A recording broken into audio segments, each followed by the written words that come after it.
하나님 말씀 구약성경 시편 50편 22절로 23절, 어제와 같은 말씀이지만 이 말씀을 통해서 함께 은혜 받기를 원합니다. 시편 50편 22절로 23절 함께 말씀을 합독하겠습니다. 하나님을 잊어버린 너희여, 이제 이를 생각하라. 그렇지 아니하면 내가 너희를 찢으리니 건질 자 없으리라. 감사로 제사를 드리는 자가 나를 영화롭게 하나니 그의 행위를 옳게 하는 자에게 내가 하나님의 구원을 보이리라. 아멘. 할렐루야. 오늘 하루도 할렐루야입니다. 매일매일 할렐루야입니다. 매 순간마다 할렐루야. 평생 할렐루야. 이 할렐루야를 다른 말로 바꾸면 감사합니다. 왜냐면 감사하니까 할렐루야가 나오죠. 또 할렐루야 하면 감사합니다. 한번 따라 하실까요? 매일 감사, 평생 감사, 진짜 감사. 왜 진짜 감사냐? 처음에는 그냥 시켜서 했거든. 시켜서 감사할 수 없는 상황인데도 불구하고 감사하라고 하니까 억지로 그냥 가짜로 따라서 시키니까 마음이 없이 그렇게 감사될 수 있지만 그 감사가 세월이 지나면서 진짜 감사하구나. 속에서 나오고 뼈에서 나오고 심령에서 나오는 감사. 우리 안산교회 성도들은 매일 감사, 평생 감사, 진짜 감사. 그래서 할렐루야, 그냥 저절로 할렐루야가 입에서 나오는 은혜의 촉로가 되시기를 주님의 이름으로 축복합니다. 한번 따라 하실까요? 신앙생활의 축복 원리 2, 역시 감사신앙. 한번 따라 하실까요? 감사신앙. 여러분 혹시 기억에서 가물가물하시겠지만 2003년도에 콜롬비아호라고 하는 미국의 우주왕복선이 있었습니다. 생각이 나실까요? 전 세계에 그 미국 우주왕복선이 대기권을 나가서 우주의 어떤 일을 다 하고 다시 돌아오는 것이 생중계된 적이 있었어요. 생중계된 적. 우주선하고 나하고 무슨 상관이 있냐고. 저를 쳐다보시. 설교를 들으시는 분이 저를 쳐다봐야지. 이거 이 말씀이 집중이 안 되잖아요. 하나님 앞에 나왔으면 하나님을 쳐다보듯이 강단을 쳐다보시고 그래야 귀에 들어온다니까요. 눈이 안 맞으면 절대로 귀에 들어오지 않아요. 눈을 마주쳐야 돼. 그래서 강단에서 쳐다볼 때 여러분이 눈이 서로 맞아야 말씀이 귀로 들어오고, 말씀이 귀에 들어오면 입에서 아멘이 나오잖아요. 절대로 예배 시간에 눈을 뚫어져라 그렇게 쳐다봐서 제가 막 여기저기 뚫리는 역사가 나타나요. 절대 눈이 흐트리면 대화가 안 돼요. 여러분 연애 해보셨잖아요. 연애 안 하셨냐? 알아, 연애 안 하신 거. 우리 교회 성도들은 연애도 안 했더라고. 연애도 안 하시고 그냥 미심진하고 그냥 결혼하신 거 내가 하더니. 연애할 때 뭐가 맞아야 돼요? 무조건 눈부터 맞아야 돼요. 그리고 대화할 때도 그냥 눈을 쳐다보면서 그 눈에서 뭐라고 그냥 눈빛만 봐도 설레이고 이래야 된다니까. 하나님 말씀은 눈으로 마주쳐야 되죠. 2003년도 콜롬비아호라고 하는 것은 아마 그 장면, 그 시를 기억하신 분들은 평생의 충격이고 아픔입니다. 왜냐하면 우주왕복선이거든요. 그런데 그게 우주 이제 대기권 바깥에 나가서 그 모든 사명을 마치고 돌아오는데 대기권 들어온 지 얼마 안 돼서 그만 공중에서 빵 하고 터졌어요. 우주왕복선이. 아마 현존하는 지구의 모든 과학의 능력에, 기술의 능력에, 기계의 능력에, 전자의 능력에 최고봉이 바로 우주왕복선이거든요. 우리나라는 아직 로켓 정도 쏘고 하는데 아직 그 정도까지 안 가잖아요. 아무나 할 수 있는 게 아니에요. 가장 완벽한 기술입니다. 가장 완벽한. 그런데 공중에서 폭발을 했습니다. 그 기체는 전소가 되고 그 안에 7명의 우주 항해사들이 있었는데 모두 전부 사망했어요. 가족들도 있을 것이고 같은 대원들 친척 친지도 있었을 것이고 같은 직원들도 있었고 동료들이 있을 거예요. 공중에서 그냥 폭발을 내버리니까 순간적으로 그냥 온 세계가 깜짝 놀랐죠. 저도 그 장면을 기억을 합니다. 순식간에 불덩어리로 나가 떨어져요. 그때 그 한동안 그 장면을 봤던 사람들이 트라우마라는 것이죠. 그 충격과 아픔 때문에 정신과 치료도 받고 뭐 그때 한동안 미국도 정말 굉장히 당황하는 그런 상황이 있었습니다. 그 나중에 왜 도대체 잘 나갔던 우주 왕복선이 왜 돌아오다가 공중에서 폭발을 했을까? 사고 조사하지 않겠습니까?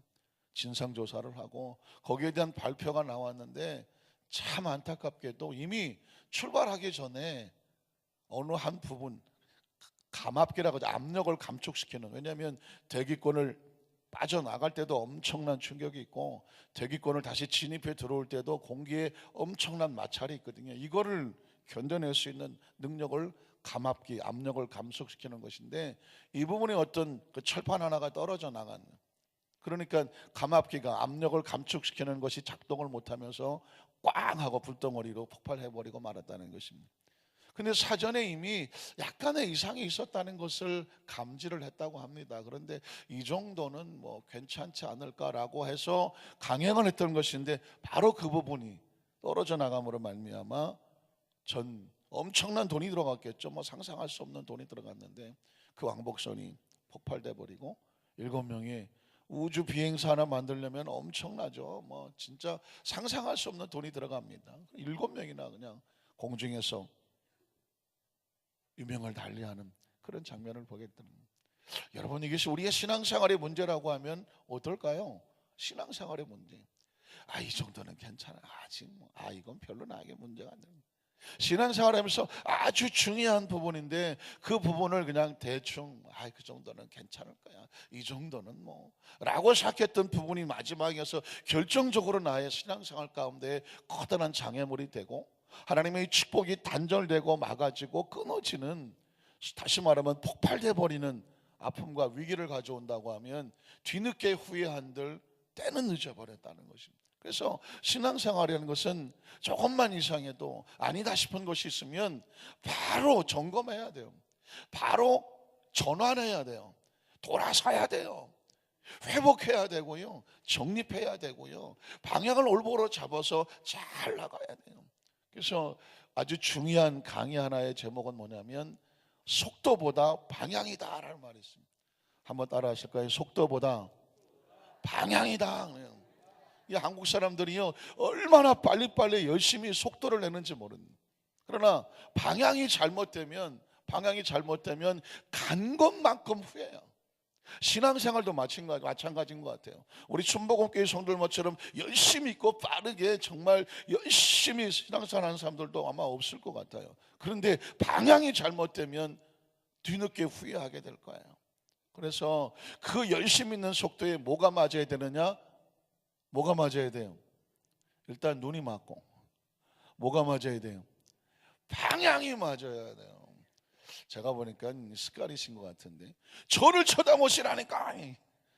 여러분, 예배 시간에 저를 쳐다보셔야 돼요. 절대 눈 내리 깔면 안 돼요. 제가 까라 그런 적 없었잖아요. 절대 저를 쳐다보셔야 돼. 그래야 여러분이 집중이 돼요. 눈으로 보지 아니하면 잘 귀에 들어오지 않아요. 왜냐하면 백문이 불여일견이에요. 아무리 100번 들어도 한 번 쳐다보는 거하고 달라요. 제가 강단에 설교할 때 어떤 눈빛으로, 어떤 표정으로, 어떤 손짓으로, 어떤 가슴으로, 어떤 심령으로 하나님의 말씀이 선포가 되는지 여러분이 눈이 맞춰줘야 돼요. 왜 눈을 맞추라는지 알겠어요. 하나님께서는 우리에게 하나님의 면전앞이라고 하더니, 뭐 신학적인 용어긴 하지만 코람데오 하죠. 뭐 한번 해보세요. 코람데오. 하나님 면전 앞에 서라는 것입니다. 얼굴과 얼굴을 맞대고 해요. 그러니까 하나님의 얼굴에, 하나님의 눈빛에 누구의 눈빛을 맞춰라? 나의 눈빛을 맞춰야 돼. 여러분이 하나님의 눈빛을 보고 따라다녀야 돼. 눈치를 봐야죠. 그분이 무엇을 원하는지, 무엇을 원하지 않는지. 말씀은 하나님의 눈빛이에요. 그러니까 여러분이 마음과 생각을 주셔야 돼요. 여러분이 눈빛이 다른 데로 흩어지면 딴 생각을 한다고 생각해요.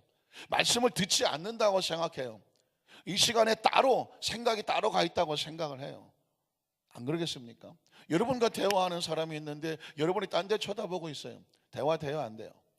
대화 안 돼요. 신앙생활의 가장 기초적인 것부터 다시 시작하는 거예요. 어떤 의미에서는 자세도 마찬가지죠. 말씀을 듣는 자세도 정확해야 돼요. 똑바로 서야 되고요. 우리는 어디 앞에 와 있냐면 하나님 앞에 와 있잖아요. 그래야 오늘 이 30분 안에 듣는 말씀이 내 속에 들어와서 내 영혼을 바꿔놓고 내 심령을 바꿔놓고 자세를 바꿔놓는 거예요. 믿으십니까? 그러니까 신앙생활 아무리 열심히 하고 열심히 가서 빠르게 질도를 해도 뭐가 안 되면, 방향이 틀리면 나중에 가면 말짱, 알긴 다 하셔요. 뭐 다 하는 얘기죠 사실은. 말짱 도루묵이에요. 자, 시편 50편은요 상당히 감사한 내용입니다. 마지막 절에 감사로 제사를 드리는 자가 하나님을 영화롭게 한다, 그 행위를 옳게 하는 자에게 하나님의 구원을 보인다, 축복의 말씀이에요. 그런데 시편 50편을 이번 새벽 예배 동안에 묵상하면서 깜짝 놀랐어요. 감사의 고백은 그냥 나오는 게 아니에요. 이 말씀이 선포되기 전에 하나님의 처절한 쓰라림이 있어요. 하나님의 처절한 눈물이 있어요. 하나님의 처절한 가슴 아픔이 있어요. 자기 백성을 향한 하나님께서 그 목이 터져나고 이렇게 하면 안 된다고 하는 하나님께서 속으로부터 외치는 심령이 있어요. 하나님의 속마음이 있단 말이에요. 그리고 우리를 향한 하나님의 진노도 있어요. 강력한 권고도 있어요. 그리고 나서 마지막에 외치는 게 뭐냐면 감사로 제사를 드려야 돼. 이제까지 드려진 그 예배, 그런 자세, 그런 신앙 말고 진정 하나님이 원하시는 자세로 돌이켜야 돼. 다시 시작해야 돼. 열심히 신앙생활하고 나 열심히 예배드렸고 내가 신앙생활 한 경력이 얼만데 라고 하는 속도를 자랑하지 말고, 기간을 자랑하지 말고 다시 시작해야 돼. 처음부터 한 걸음 한 걸음. 바둑에 한 수를 놓을 때에 엄청난 장고를 하고 놓는 것처럼 내가 지금 하나님 앞에서 신앙생활을 할 때에 이게 옳은 것인가, 방향을 잘 정하고 옳은 곳에서부터 하나하나 또박또박 연결되게 신앙생활을, 출발을 다시 시작해. 이게 하나님의 마음이에요. 우린 첫 번째로 하나님과 하나님의 자녀는 하나님의 언약으로 추적된, 언약으로 연결된 존재라는 사실을 매 순간마다 분초마다 잊지 말라는 것입니다. 여러분이 기억하시면 어제도 촛대지는 하나님과 언약된 존재라고 말했습니다. 왜 이 부분이 다시 선포가 되냐면 이거를 기억해야 이게 첫 출발이에요. 그래야 모든 것이 움직여질 때에 뭐가 되냐면 약속과 함께 움직여져요. 시편 50편 5절을 읽어봅니다. 이렇게 말하죠. 이르시되 나의 성도들을 내 앞에 모으라, 그들은 제사로 나와 언약한 이들이니라 하시더라. 하나님과 약속으로 이루어졌기 때문에, 어떤 약속? 예배의 약속, 제사의 약속. 제사의 약속인데 내용이 뭐예요? 감사예요. 하나님과의 관계의 감사가 제사예요. 감사가 예배예요. 감사가 예물이에요. 감사가 헌신이에요. 무엇을 하든지 감사가 들어있지 않으면 하나님과 약속이 깨진 거예요. 그건 하나님과의 관계가 이루어질 수가 없는 거예요. 하나님과의 관계가 이루어질 수 없는데 포장을 하고 교회에 나와 있다고, 어디 뭐 나 크리스찬이라고 교회 등록한 지 오래됐다고 해서 하나님과 올바른 관계가 이루어졌다라고 영적으로는 보장하지 못하는 거예요. 왜? 그건 우리가 스스로 감사를 잃어버리면 약속을 잃어버린 것이고 제사를 잃어버린 것이에요. 그러고 보니까 창세기 2장 3장에 에덴도 약속으로 이루어진 것이죠. 하나님께서 에덴을 주셨잖아요. 아담과 하와에게 어마어마한 걸 주신 것이, 거기서 할 게 뭐가 있어요? 존재가 감사하고, 환경이 감사하고, 생명이 감사하고, 아담도 감사하고, 하와도 감사하고, 하늘을 봐도 감사하고, 땅을 봐도 감사하고, 뭐가 감사 안 할 게 있어요? 존재 자체가 감사한데 하나님이 감사하고, 감사 아닙니까? 주신 것도 감사하고, 선악과 손대지 말라고 한 것도 감사하고. 왜? 약속이니까. 그런데 마귀는 딴 거 아니에요. 약속 깨라는 것입니다. 감정과 기분에 맞지 않으면 그냥 약속 깨. 선악과를 따먹었다는 것은 약속이 깨진 거예요. 그러니까 더 이상 예배가 안 되는 거예요. 제사가 안 되는 거예요. 더 이상 에덴이 안 되는 거예요. 하나님과의 관계가 안 되는 거예요. 에덴에서 떨어져 나가는 거예요. 이건 엄청난 것이 있죠. 약속을 잃어버리면, 감사를 잃어버리면, 주권을 잃어버리면 어떻게 되느냐? 분리되는 거예요. 그러면 내게 주어진 모든 것들은 의미가 없는 거예요. 어떻습니까? 그러니까 이 시간 이후에 우리의 모든 신앙의 자세는 뭐냐면, 기분과 감정에 맥히면 안 돼요. 상황과 눈에 보이는 것 때문에서 신앙이 좌우되면 안 돼요. 죽어도 감사해. 여기서 감사를 놓치면 안 돼요. 감사를 놓치면 모든 게 무너져요. 이건 감사는 낭만적인 얘기가 아니에요. 감사는 기분의 얘기가 아니고요, 감사는 환경의 이야기가 아니에요. 감사는 하나님과 영적 질서의 이야기예요.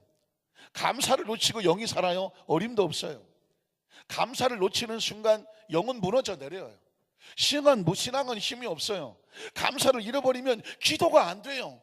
감사를 잃어버리면 어떤 의미에서 예배가 아니에요. 감사하는데 예배할 수 있나요? 예배 아니에요. 감사를 잃어버리면 어떤 헌신과 봉사도 직분도 의미가 없어요. 왜? 감사하지 않는 사람하고는 하나님과 관계가 안 돼요. 관계가 안 돼요. 하나님, 내 처지 대보세요. 내 형편과 처지가 감사가 안 돼요. 알아요. 그러나 처음 존재 자체가 하나님으로부터 시작을 됐으니까 그 상황도 감사해요. 왜냐하면 하나님은 아직 결론 내리지 않았어요. 그 상황의 과정을 통해서 어떤 존재를 만들어 놓을지 아무도 몰라요. 중간에 미리 포기할 일 없어요. 미리 결론 내리지 마세요. 내 생각과 경험으로 이럴 거라고 추정도 하지 마세요. 하나님은 추정의 대상이 아니에요. 가능과 예측의 대상이 아니에요. 그냥 믿음의 대상이에요. 하나님이 하신다. 하나님 말씀하잖아요. 우리는 약속으로 이루어졌지 너와 나는 약속으로 이루어진 거라고 말합니다. 그 약속은 제사다, 제물이다. 거기엔 뭐가 들어있느냐? 감사가 들어있는 거다.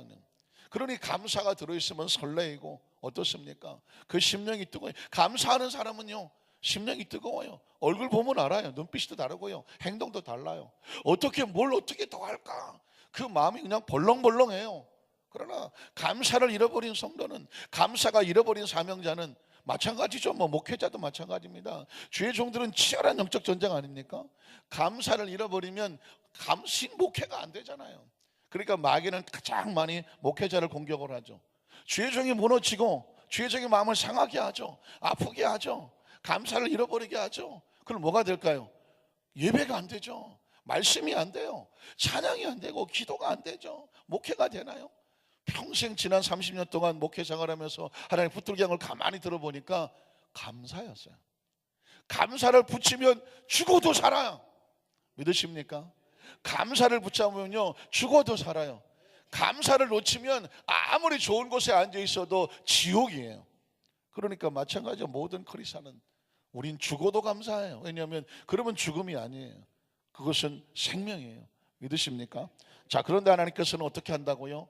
그 예배 형식, 모든 신앙의 모습이 진정한 자원하는 마음이 없으면, 그 스스로 마음에 감사하는 마음이 없으면 하나님은 원하지 않는다고 말했습니다. 잘 아시는 말씀이지만 한 번 더 가슴에 새기세요. 시편 50편 8절로 13절에 보면, 나는 내 재물 때문에 너를 책망하지는 아니하리니 내 번제가 항상 내 앞에 있음이로다. 형식이 있다는 것입니다. 내가 내 집에서 수소나 내 우리에서 수염소를 가져가지 아니하리니 이는 삼림의 짐승들과 무산의 가축이 다 내 것이며 산의 모든 새들도 내가 아는 것이며 들의 짐승도 다 내 것이미로다. 내가 가령 지로도 내게 이르지 아니할 것은 내 세계와 거기에 충만한 것이 다 내 것이미로다. 내가 수소의 고기를 먹으며 염소의 피를 마시겠느냐? 하나님은 뭐하지 않는다? 구걸하지 않는다. 한번 따라 하실까요? 하나님은 내게, 사람에게 구걸하지 않는다. 신앙에 착각하면 안 돼요. 내가 뭘 한다고 생각하는 순간 그건 하나님을 구걸하는 존재로 만드는 거예요. 하나님을 내 앞에 두는 거예요. 하나님은 예배의 대상이고 가치의 대상이고 주권의 대상이지, 하나님이 우리에게 구걸하게 내버려 두면 안 돼요. 믿으십니까? 하나님은 주권이에요. 선악한 주권이란 말입니다. 주권은 뭐냐면 최고의 가치를 그분에게 돌려드리는 거예요. 그래서 월십이라고 말한다고 말했죠. 월스라고 하는 가치를, 쉽이라고 하는 배, 내가 가지고 있는 가치를 그분에게, 이게 최상의 가치인데 이것은 주님의 것입니다라고 옮겨드리는 것을 예배라고 한다, 경배라고 한다. 여러분의 최고의 가치가 주님 앞에 옮겨져야 그게 예배예요. 그게 월십이라고 말하는 거예요. 찬양과 경배라고 말할 때 월십이라고 말해요. 찬양은 최고의 가치가 하나님께 올려지는 거예요. 그냥 춤추고 노래하고 악기 만지고 그냥 이게 월십이 아니에요. 그 모든 자들이 복장에 상관없이, 피부에 상관없이, 그 사람의 살고 못 삶에 상관없이, 배우고 못 배우면 상관없이 주님을 향한 최고의 가치가 하나님 앞에 올려져야 그때 비로소 그것이 월십이 되는 거예요. 왜 주인을 성수하라 하느냐? 생명의 가치가 주인이 누구이시다? 하나님이시다. 주의를 성수하지 않는 것은 하나님이 내 생명의 주인이라고 하는 가치를 내려놓는 거예요. 그러니까 주의를 성수를 하라 마라 할 필요가 없어요. 그 가치만 설명해 주면 되는 거죠. 11조도 마찬가지입니다. 물질의 문제가 아니라 가치의 문제예요. 그 물질의 주인공이 누구냐를 하나님 앞에 고백하는 것이 10의 1조라는 것입니다. 그게 가치적 문제예요. 우리가 봉사를 왜 해야 되느냐? 내 건강의 가치가, 건강의 주인이 하나님이라는 것을 고백을 하는 거예요. 문제는 뭐냐면 이 가치를 훼손하지 말라는 것이죠. 가치를 떨어뜨리지 말라고 하는 것이죠. 성도는 세 가지를 지키죠. 주의를 성수하고 11조를 드리고, 그리고 때를 얻든지 못 얻든지 각자 자신의 달란트에 따라서 봉사를 하게 되었습니다. 이거를 가장 기본적인 성도라고 말해요. 교회에 왔으면 가장 기본적으로 하는 거예요. 이건 뭐 무슨 재직에게 요구하는 게 아니에요. 가장 기본적인 성도라고 하면 주일 성수하고 11조를 드리고, 그리고 어떤 모습이든지 봉사의 삶을 사는 게 성도예요. 이 중에 한 가지라도 하지 아니하면 아직 성도로서 스스로 자기가 온전하지 못한 거예요. 여기서부터 시작하는 거예요. 그러니까 그 성도가 그렇게 시작하는 것이니까 그 다음에 재직들이 이 세 가지를 놓치면 스스로 재직으로서의 사명을 내려놓는 거죠. 가치를 내려놓는 거예요.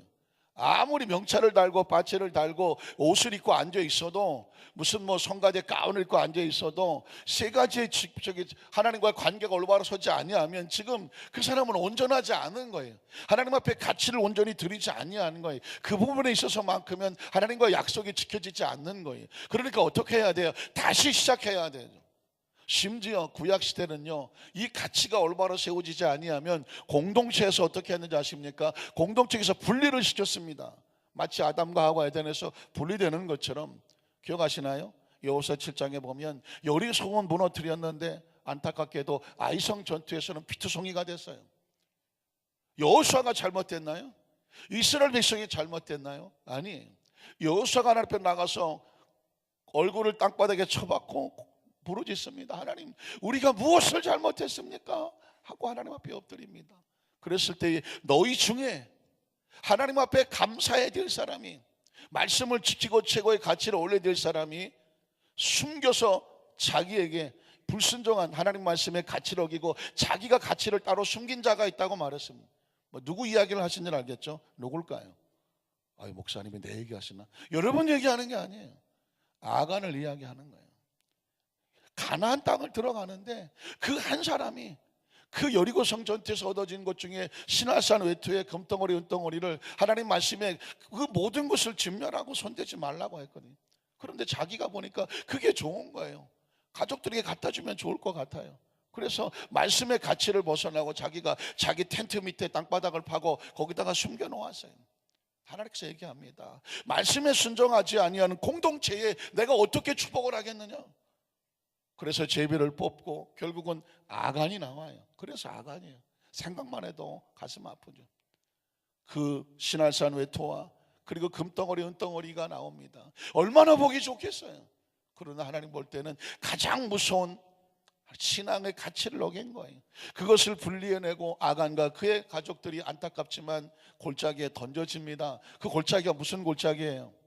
신놈의 골짜기, 해골의 골짜기, 악월 골짜기예요. 그 아간이 분리되고 나서야 비로소 여호수아가 이끄는 군대가 여리고성이어서 아이성을 쳐서 넘어뜨려요. 문제는 외부에 있는 게 아니에요. 문제는 아이성에 있는 게 아니에요. 내부에 있었단 말입니다. 하나님과 올바른 관계가 회복되지 아니하니까 하나님이 역사하실 수가 없었던 거예요. 여러분, 왜 포장하고 신앙생활을 이대로 뭐 천년만년 가려고 해요?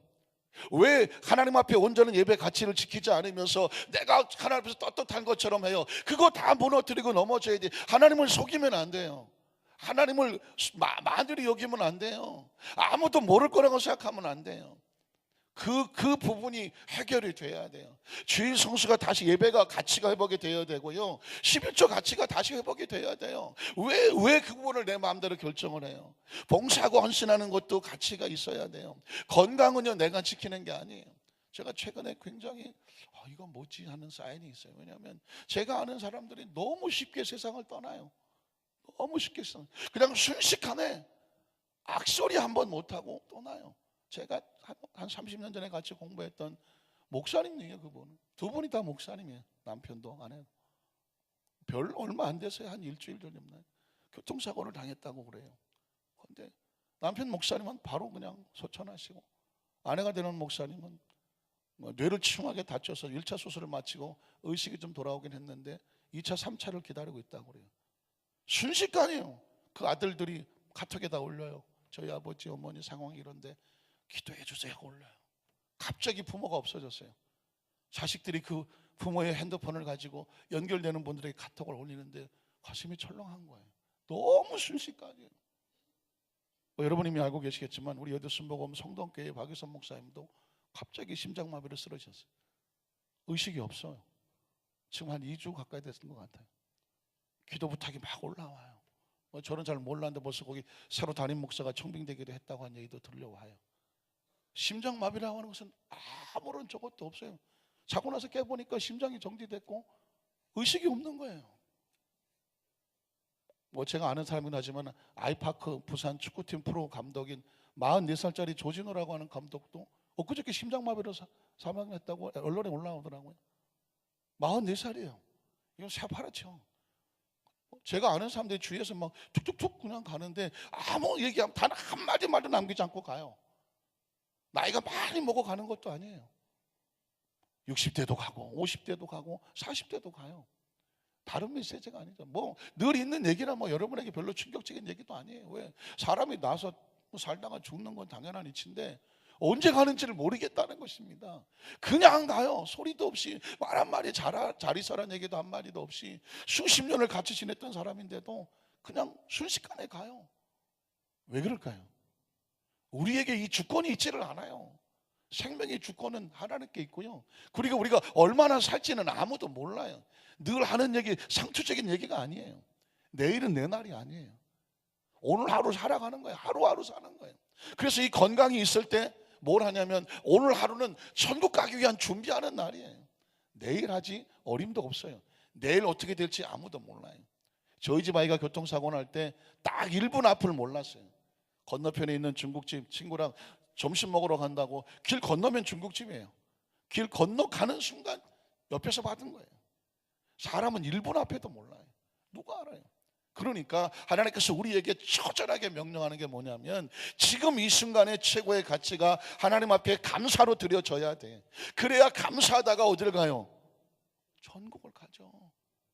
원망 불평하다가 뭐가 못마땅해갖고 하나님과 올바른 관계없이 포장하고 살고 가치가 하나님 앞에 없는데 열심인 것처럼 포장하고 살다가 덜커덕 가게 되면 어떻게 할 거예요? 그게 천국이라고 누가 보장할 거예요? 하나님과의 월십이 올바른 가치가 되지 않는데 그게 천국이라고 누가 보장할 것 같아요? 하나님은 가차 없어요. 아담과 하와도 전 그게 굉장히 퀘스천이에요. 스스로 우리는 다 부모 통해서 낳지만 아담과 하와는 하나님이 직접 만들었잖아요. 근데 그 아담과 하와를 에덴에서 내보내더라고요. 나 같으면 안 그럴 것 같아요. 어떻게 만들었는데 너 이번에 한번 봐줄 거야. 너 한 번만 더 그러면 그냥 이렇게 할 것 같아. 이렇게. 그런데 가차 없어요. 바로 에덴에서 내보내요. 쫓아내요. 왜? 에덴을 누릴 수 있는 것은 그 주권을 지킬 수 있어야 돼요. 여러분 제가 이렇게 강하게 하는 얘기가 뭔지 아십니까? 하나님은 더 강해요. 세 번째로 보면 하나님이 원하는 건 무조건 감사해요. 시편 50편 14절로 15절을 보면 감사로 하나님께 제사를 드리며 지존하신 이에게 네 서원은 약속이에요. 서원을 갚아야 돼. 환난 날에 나를 부르라. 내가 너를 건지리니 내가 나를 영화롭게 할 거로다. 기도의 응답 전에 감사가 있어야 돼요. 약속을 지켜야 돼요. 그리고 나서 기도해요.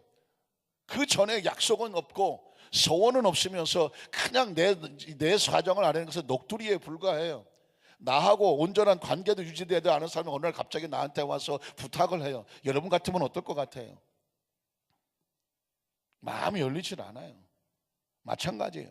예배는 하나님의 마음을 열어놔야 되죠. 우리 마음을 연다고 하는데 우리 마음을 열려면 감사로 시작해야 돼. 그리고 그분의 마음을 열어야 돼. 그리고 그 다음에 기도해요. 여러분 그 다음 절 보면 충격일 거예요. 22절을 보면 이렇게 말해요. 하나님을 잊어버린다. 이게 하나님의 마음이에요. 하나님을 잊어버렸다는 게 뭘까요? 감사를 잃어버린 거예요. 약속을 잃어버린 거예요. 가치가 하나님께 있지 않은 거예요. 내 마음대로 하는 거예요. 포장한 거예요. 그리고 감추고 있는 거예요. 그 속에 하나님과 관계가 올바로 있지 않으면서 자신이 정말 하나님 앞에 잘하는 것처럼 다른 사람을 속이고 있는 거예요. 아니, 하나님을 속이고 있는 거예요. 하나님을 잊어버린 너희여, 이것을 생각하라고 말하죠. 그렇지 않으면 내가 너희를 뭐 한다고 말해요? 찢는다고 말해요. 읽고 싶지도 않죠. 이 구절은 막 후다닥 지나가고 싶은 거예요. 사람이 찢으면 회복이 있어요. 그러나 하나님이 찢으면 건질 자가 있을까요? 없을까요? 없다고 말해요. 이게 하나님의 마음이에요. 예배가 회복되지 않으면, 신앙이 회복되지 않으면, 사명의 가치가 회복되지 않으면 이건 스스로 하나님과 분리된 거고 찢어진 자가 돼요. 그런데 하나님과 찢어진 자는 회복이 안 돼요. 이게 무서운 거예요. 그리고 나서 하나님께서 마지막에 23절에 피를 토하듯이 이렇게 말하는 거예요. 감사로 제사를 드려야 돼요. 제사는 약속이에요. 제사는 우리가 하나님을 향한 신앙의 고백이에요. 그래서 제가 예배를 다시 회복하라고 하는 것입니다. 예배를 드릴 때 이 자리에 나오기까지 일주일 내내 여러분의 마음이 예배 드릴 자세를 마음으로 준비해야 돼요. 몸으로 준비해야 돼요. 언어로 준비해야 돼요. 일주일 내내 입에서 원망 불평을 달고 다니다가 주일날 와서 하나님 앞에 찬송합니다 하면 여러분 하나님 모시기에 가증하지 않겠습니까? 그래서 아주 어린애는 똥도 싸고 뭐 오줌도 싸고 뭐 어떻게 해도 괜찮아요. 왜? 그건 뭐 부모가 다 사죠. 그러나 다 커서 이제 부모의 짐을 나눠지고 해야 될 사람이 여전히 어린아이 같이 여전히 그러고 다닌다고 한다면 그건 사람 노릇을 못하는 거죠. 하나님께서 우리에게 원하는 것은 뭐냐면 온전한 감사가 회복되라는, 예배가 회복이 돼야 돼요. 주일 성수라고 말했지만 예배가 온전한 가치. 그래서 주일날 있는 모든 예배 가운데 있는 공예배가 누구를 위한 것이냐면 하나님을 위해서 있는 것이지 우리를 위해서 있는 것이 아니에요. 물론 하나님을 위하는 자는 우리도 위해지게 되겠죠. 그리고 물질이 마찬가지예요. 물질의 가치를 정확하게 해야 돼요. 오늘 제가 신문기사를 하나 봤더니 지금 우리 대한민국, 아니 전 세계 기독교 사상이 500년 전에 천주교하고 비슷하다. 새로운 종교개혁의 세대가 지나는데 그때도 물질이 세계를, 온 크리스천들을 점령해서 신앙의 가치 위에 물질이 올라가 있었다. 물질이 주인이었다. 지금 500년이 지났는데 지금 대한민국, 아니 전 세계 교회가 지금 이러고 있다. 새로운 하나님의 개혁이 필요한 그 시점에 와 있다라고 말하는 것입니다. 그래서 이게 왜 그러냐? 감사신앙으로 다시 돌아가지 아니하면, 하나님의 절대 주권으로 돌아가지 아니하면 어떤 일이 벌어질지는 아무도 모르는 거예요. 그래서 감사로 제사를 드리는 자가 하나님을 영화롭게 해요. 오늘 저와 여러분의 최고의 가치가 뭐예요? 우리는 하나님을 영화롭게 살려고 해요. 오직 하나님의 영광을 위해서 먹든지 마시든지 무엇을 하든지 하나님의 영광을 위해서입니다. 그게 우리의 삶을 이 땅에 잠시 잠깐이 없어질 이 세계를 지나고 나서 하늘에 무엇을 가져와요? 생명의 면류관을 가져와요. 이 땅에서 썼던 모든 면류관들은 이 세상을 떠날 때 다 놓고 갈 쓰레기와 고철이에요. 그러나 영혼에 있는 생명의 면류관은 하나님이 주시는 거예요. 그리고 우리의 행위를 옳게 하는 것은 감사예요. 다른 어떤 것으로 올바라지지 않아요. 그러면 내가 하나님의 구원을 보이겠다고 말씀하고 있어요. 시편 50편 23절은 우리에게 놀라운 축복이, 추수감사할 절제나 한 구절 읽고 마는 게 아니에요. 이거는 저와 여러분의 평생의 말씀인데 이 한 구절이 나오기 위해서 하나님의 처절한 아픔이 있고 눈물이 있고 진노가 있고 부르짖음이 있고 우리를 향한 울부짖음이 있어요. 하나님의 대한 가치를 회복해 달라는 거죠. 우리 안산교회 성도들이 신앙생활을 얼마나 오래 하느냐, 그냥 다 기억은 지워버리세요. 나 이렇게 신앙생활 오래 한 사람이야, 다 털어버리세요. 내가 이렇게 많이 봉사한 사람이야, 다 털어버리세요. 왜? 그건 다 하나님의 주권에 있는 거예요. 그분이 하게 하신 거예요. 믿으십니까? 그분이 하게 하셨는데 내가 왜 그거를 자랑할 수 있어요? 다만 우리가 할 것은 하나님의 은혜입니다. 감사합니다. 그분 앞에 모든 조건을 돌리고 우리는 그분의 영광 뒤로 숨어서 오직 그분의 영광을 받으시게 하고 감사하게 하면 하나님 말씀합니다. 네가 날 영화롭게 하는구나. 네가 내 앞에서 행위가 옳구나. 그러면 내가 나의 구원을 내게 보여줄게. 우리 안산교회 우리 모든 성도들이 신앙의 모습이 이렇게 다시 한번 재무장하고, 이미 그렇게 하신 분들은 더 뜨겁게 무장을 해서 하나님을 영화롭게 하고, 믿으십니까? 축복의 구원의 축복을 받는 성도 되시기를 주의 이름으로 축원합니다. 기도하겠습니다. 전능하신 하나님 아버지 감사합니다.